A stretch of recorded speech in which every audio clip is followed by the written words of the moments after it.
الحمد لله وكفى وسلام على عباده الذين اصطفى خصوصا على أشرف الأنبياء والمرسلين وعلى آله وأصحابه وأزواجه وذرياته أجمعين أما بعد فأعوذ بالله من الشيطان الرجيم بسم الله الرحمن الرحيم وإذ قال لقمان لابنه وهو يعظه يا بني لا تشرك بالله إن الشرك لظلم عظيم وقال الله تعالى في مقام آخر يا أيها الذين آمنوا قوا أنفسكم وأهليكم نارا صدق الله مولانا العظيم وبلغنا رسوله النبي الكريم فقد قال الله تبارك وتعالى في شان حبيبه مخبرا وآمرا إن الله وملائكته يصلون على النبي يا أيها الذين آمنوا صلوا عليه وسلموا تسليما اللهم صل على سيدنا وشفيعنا ومولانا محمد النبي الأمي وعلى آله وأصحابه وأزواجه وذرياته أجمعين أما بعد. My respected elders, brothers, sisters and listeners of Radio Dawn, Assalamu alaikum wa rahmatullahi wa barakatuh. In my last khutbah, I spoke about the responsibilities of children and the rights of parents. The two are tied together. What are the responsibilities of children towards their parents, and what rights do parents have over their progeny, over their offsprings? And we saw how much stress and emphasis Islam laid on the rights of parents and put it as the second most important duty after the duty of being loyal to God, after worshipping God, and after accepting God as the Lord. The most important responsibility, duty that any human being has, the Quran says, is towards his parents. And we saw many wonderful examples of how Rasulullah sallallahu alaihi wasallam further explained and elaborated on this concept of وَوَصَّيْنَا الْإِنسَانَ بِوَالِدَيْهِ إِحْسَانًا, and this concept of birrul walidain, being good and kind and caring towards parents. But as I said in my introduction last time, that in Islam, responsibilities are really the key. Every human being is really responsible, and that is what makes us human beings special. We are responsible beings, really. And this is the whole idea of being the Khalifatullah, the representative of Allah, the deputy of Allah subhanahu wa ta'ala, that we carry on our shoulders this huge burden and therefore responsibilities. So the Quran says, Ya ayyuhal ladhina amanu qu anfusakum wa ahlikum nara. And here the Quran is laying down the responsibilities of parents. Of being a parent, it says, O believers, you must save your offsprings from the fire of hell. It is the duty of parents to save their children from the fire of hell. Now, if you were to expand on this, what is the meaning of قُوا أَنفُسَكُمْ وَأَهْلِيكُمْ نَارًا? O believers, save yourself and your family from the fire. What does it mean? Well, it means that you are ultimately responsible for this. If you fail to do this, then you will have failed yourself and you will not be able to attain the falah and the success and the Jannah in the hereafter too. In other words, for your salvation, it is important that you take care of those who are and those who Allah has blessed you with. In other words, your children. It is your responsibility. And of course, saving them from hellfire means what? What it means basically, and very simply, that you have to look after them. And this is very beautifully explained in one of the hadiths where Rasulullah sallallahu alayhi wa sallam says that إِذَا وُلِدَ من ولد له فليحسن اسمه وأدبه فإذا بلغ فليزوجه فإن بلغ ولم يزوجه فأصاب اسمه فإنما اسمه على أبيه. Rasulullah sallallahu alaihi wasallam says that if somebody is blessed with a child, then his responsibility is to give him a beautiful name and to teach him the manners and the morals. Okay? He says that his responsibility is to give him a beautiful name and to teach him morals and manners. And when he is old enough, then marry him off. And if he commits a sin after that, then it will fall on the parents. Okay? If he commits any sin, in other words, they haven't married him off, he commits the sin, then who's going to get the sin as well? The parents are. And what here the Prophet ﷺ is saying is, of course we know, وَلَا تَعْزِرُ وَازِرَةٌ وِزْرَ أُخْرَى. No one carries the burden of another. But here the Quran is saying, you carry the burden of your children. Why? It's very interesting, you know. The Quran makes it and it repeats this, وَلَا تَعْزِرُ وَازِرَةٌ وِزْرَ أُخْرَى. No one is going to carry the burden of anybody on the Day of Judgment. But with regards to parents and parental responsibilities, and that is the point. It's about, here it's not contradicting with that verse, because here it's talking about your responsibilities. You have the privilege of being a parent. You have all those rights as a parent. Well, no rights go without, and no privileges go without serious responsibilities and duties.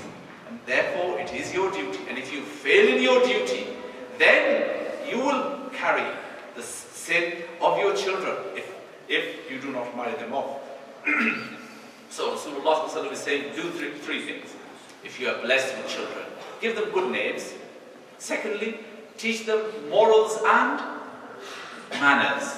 Okay? Teach them morals and manners. And the third thing is, marry them off.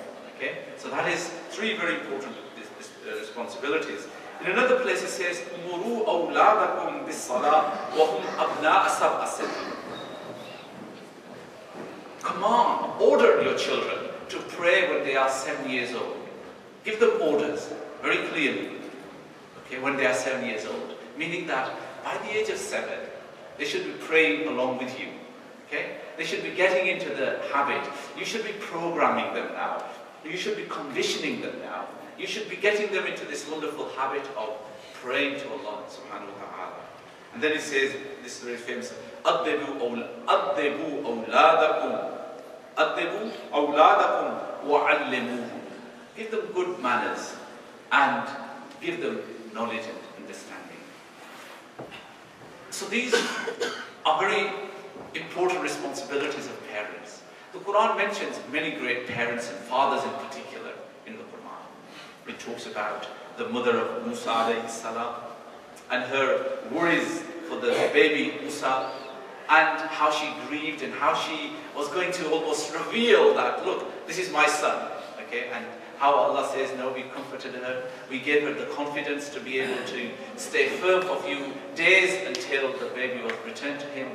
It talks about Nuh alayhi salam praying for his son, the prodigal son, or you can say the unbelieving son, and the disobedient son. How still Nuh alayhi salam prays for him. We see the sorrow and the sadness of Yaqub alayhi salam mentioned in the Quran. And we see the prayers of the righteous for their children. When they say, رَبَّنَا هَبْ لَنَا مِنْ أَزْوَاجِنَا وَذُرِّيَّاتِنَا قُرَّةَ أَعْيُنٍ وَاجْعَلْنَا لِلْمُتَّقِينَ إِمَامًا. The Quran says that the righteous fathers pray for their children. Oh Allah, give us the coolness of eyes and make our children the leaders of the pious people. Make them role models for others. So already the Quran is really telling us what are the responsibilities of parents. But there is a very interesting story and a very interesting surah in the Quran by the name of Luqman. And here we see Luqman the father giving advice to his son. And the Quran makes a lot of, it really magnifies this and talks about how Luqman, the wise, gives advice to his son. وَإِذْ قَالَ لُقْمَانُ لِابْنِهِ وَهُوَ يَعِظُهُ يَا بُنَيَّ لَا تُشْرِكْ بِاللَّهِ إِنَّ الشِّرْكَ لَظُلْمٌ عَظِيمٌ. The Quran says that, remember when Luqman, the wise, said to his son, when he was giving him a wa'az, and wa'aza ya'izu, wa'azan actually means to teach, to give advice and to preach as well. It is advising, it is teaching, it is being didactic, it is giving clear instructions. This is what he should do, this is the way forward, okay? That is called a wa'az, okay? And the Jummah's khutbah is about, what is this supposed to be? Okay? A wa'az. This khutbah is supposed to be a wa'az, yeah, where the imam teaches, and good muqtadis will listen and learn something, okay? And I hope we are all good muqtadis, yeah? Yes, and we come and listen, and we learn. After all, you know, it is the sign of civilized people, are those who are disciplined, those who are knowledgeable and understanding. Rasulullah sallallahu alaihi wasallam wanted to bring this revolution in humanity, and he did very successfully in the Muslims. And for some time, Muslims were successful because they practiced. They were people of learning and understanding. You know, something which the Quran keeps on emphasizing. You cannot be believers if you are not thinkers. You cannot be successful if you do not ponder and reflect. You cannot achieve salvation if you are not people who keep on doing inquiry, people who keep on researching, people who keep on exploring the deeper meanings of life and understanding what is the purpose and the meaning of our life. The Quran says it's non-starter. In fact, it keeps on saying, "Summun bukmun umyun fahum la yaqilun." They are deaf, dumb, mute, and foolish. They do not understand. Who is that?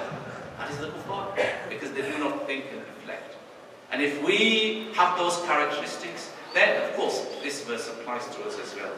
But Luqman is a great, wonderful, wise man. You know, the Quran praises him, says, وَلَقَدْ آتَيْنَا لُقْمَانَ الْحِكْمَةَ. Allah says, we blessed him with wisdom.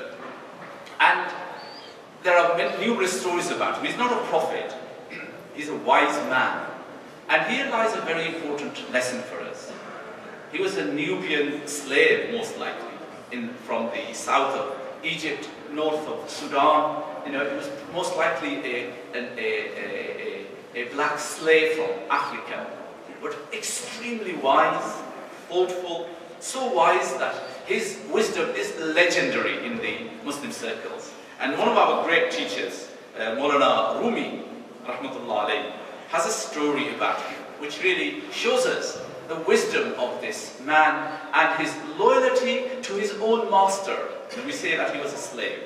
And Jalaluddin Rumi says that Luqman, the devoted slave, was nimble night and day in the service of his master. You know, he served his master very meticulously, diligently, and he was honest in his work. And he really was a hard worker. So much so, he says that the master was really impressed, so much impressed, and in fact, it seemed as though the master is bewitched by Luqman. He was so impressed by Luqman that, you know, Rumi says that Luqman's master was like a master outwardly, but in reality his master was Luqman's slave. Okay? He says he was so impressed with him that the master would only listen to Luqman. He would seek his advice, and whatever he said, he would follow blindly. So impressed he was with this brilliant, this intellectual giant who he had as a slave. And you know, this is a reality when you have somebody bright and so intelligent as Luqman. Any wise person, you know, would want to be always listening to him and paying attention to him. And he says that one day, he says that the master would never eat without Luqman. And one day, he bought a melon, and the master cut his melon into many slices. But he would not eat. He says, call Luqman here.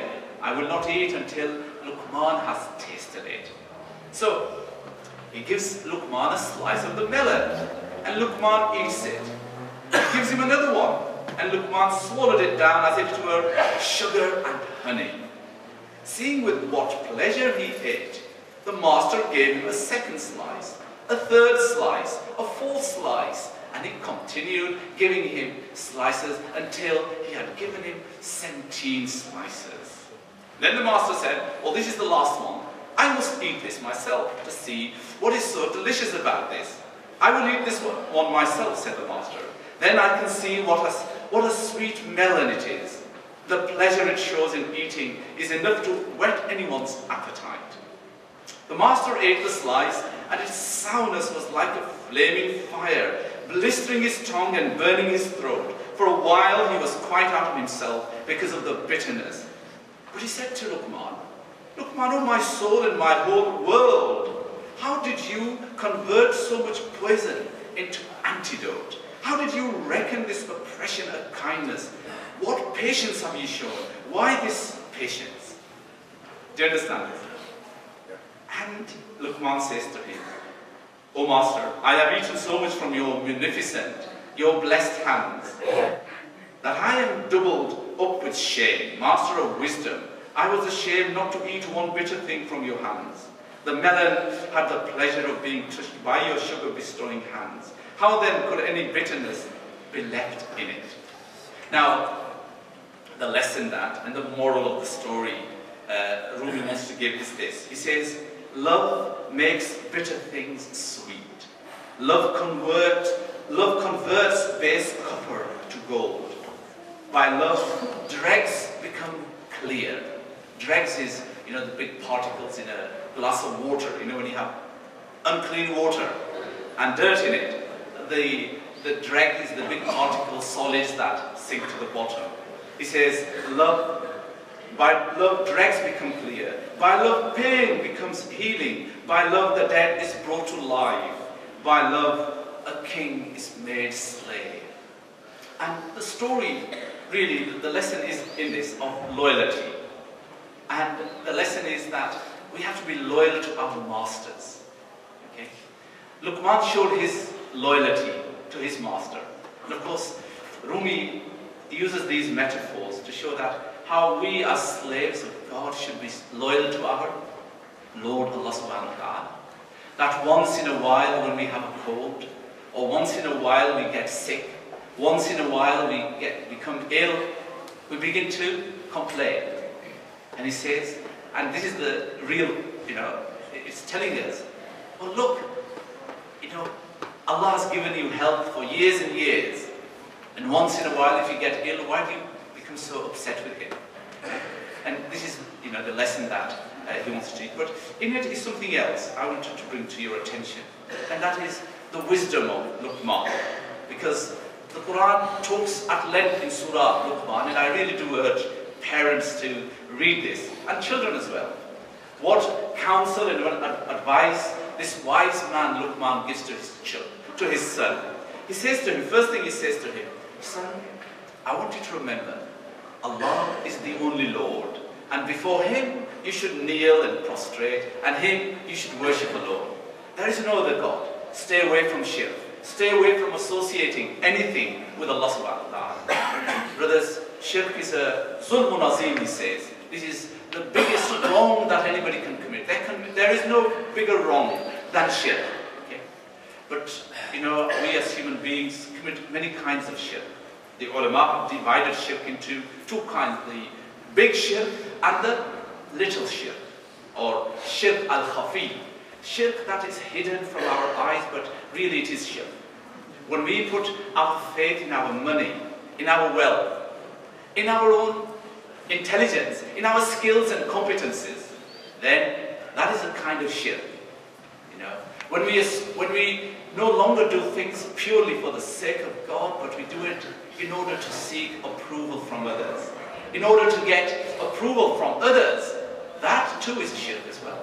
And that is what we are told here we should avoid. Then he goes on to say, and he says, we must be good to وَوَصَّيْنَا الْإِنسَانَ بِوَالِدَيْهِ, be good to your parents. And then he goes on to say, يَا بُنَيَّ إِنَّهَا إِن تَكُن مِثْقَالَ حَبَّةٍ مِّنْ خَرْدَلٍ فَتَكُنْ فِي صَخْرَةٍ أَوْ فِي السَّمَاوَاتِ وَفِي الْأَرْضِ. He says to him, oh my dear son, remember that if there was a seed the size of the mustard seed, and it was hidden in a stone or a rock, or in any part of the heavens or on the earth, it would not escape the eyes of Allah subhanahu wa ta'ala. Okay? أو في الأرض يأتي بها الله. Allah will show it in light. In other words, Allah knows of it. Allah knows where it is. Okay? And in Allah latifun khabir. Allah is indeed subtle and fully aware of all that we do. Meaning that, you know, a mustard seed in my hand here, no one can see it. Even I can't see it until I bring it to about 8 or 9 inches from my eyesight. It is so small, the mustard seed. But he says, no matter where it is in heavens and the earth, Allah knows of it. Meaning that whatever good deed you do, whatever you do, Allah is fully aware. So the first lesson he's teaching his son is to be aware of the fact that Allah is Latif, subtle, Khabir, Alim, the all-knowing. And this really is, inshallah, on this name of Allah, Al-Alim. I hope I'll do a khutbah on this name. It is such an important concept to get across. You know that Allah is aware. Allah is aware of the wickedness of the disbelievers. He knows the goodness of His saints. He knows the wickedness and the evil of the kuffar. But despite that, He keeps on blessing them. And He allows them all the freedom. He gives them all the protection as well. Why? But because Allah knows the reality, Allah knows everything. And then He goes on to say to him, Ya bunayya innaha in taku, Ya bunayya aqim as-salah, wa'amur bil ma'ruf, wanha 'anil munkar, wasbir 'ala ma asabak, inna dhalika min 'azmi al-umur. He goes on, he's teaching his son, he's giving him an advice.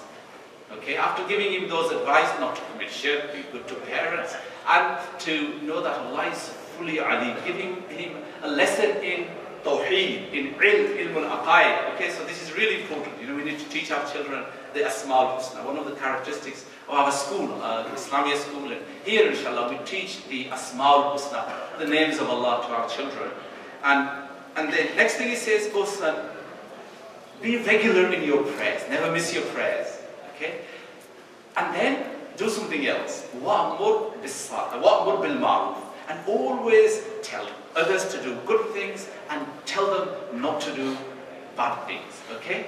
And wasbir ala ma asabak. Whenever you are afflicted by illness, be patient. For these are azmil umur. These are works of determination, of resolve, and they are signs of strong character. Interesting. He says, pray yourself. Now, praying yourself, of course, is for me, it is for you, yourselves. Our prayer is for our personal development, okay? So he's saying to him, be concerned about your own personal development, but also about the development of others. وَأْمُرْ أَهْلَكَ. So I hope you can see that, you know, as Muslims and as Muslim brothers and sisters, we can't say to one another, mind your own business, okay? Because in Iman and as Muslims, your business is my business. My business is your business, okay? My success here is your success, and your success is my success, okay? So this is really important, you know, that we care for one another. We should be people who are good citizens. Good citizens means those who care for one another. And then he goes on to give him some lessons in morals. He says, وَلَا تُصَائِرْ خَدَّكَ لِلنَّاسِ وَلَا تَمْشِ فِي الْأَرْضِ مَرَحًا. This is really interesting. He says, you know, don't walk, you know, arrogantly. تُصَائِرْ خَدَّكَ actually means with your neck up, okay? Khar chaya was, khar chaya was, khar chaya was, he thinks he's great, okay? He says to him, son, never be arrogant like that. And in Arabic, actually, tusa'id khaddaka actually is a disease of the camels. When they can't, they're stiff necks, effectively, okay? When they have a stiff neck, that is what it is, you know? And he says, don't be stiff-necked, okay? Be humble, rather than arrogant. And he goes on giving his son advice. Inshallah, we'll perhaps study that in another length, but at length sometime. But I do really ask everybody that the purpose of the khutbah, of this wa'az, of this, is really to give you some ideas to pursue throughout your week. You know, and as I said, if we do not learn, our knowledge can't increase, our reflections can't get deeper, and really our faith can't get stronger. Faith really depends on the level of our understanding and knowledge. May Allah subhanahu wa ta'ala help us with understanding that. But I began with saying that Allah gave Luqman hikmah, wisdom. Okay? And wisdom is a very interesting word, because wisdom is really knowledge with the ability to apply it in our lives. That is the rendition that, and the translation that Imam Fakhruddin Razi gives to hikmah. He says that it is knowledge which is accompanied by skills and competences and the ability to actually carry it out. It's no good having tomes of knowledge in your head, but not knowing how to apply it. And this seems to be the serious problem with modern Muslims today. We have a lot of knowledge of fiqh and of Quran as well, and of hadith, but sadly we can't make it relevant in the 21st century. And that is a challenge, for all of us, as groups, as individuals, to make the word of God relevant, make it relevant and make it applicable to our lives today. May Allah subhanahu wa ta'ala bless us with the hikmah that He gave Luqman alayhi salam. Wa akhiru da'wana anil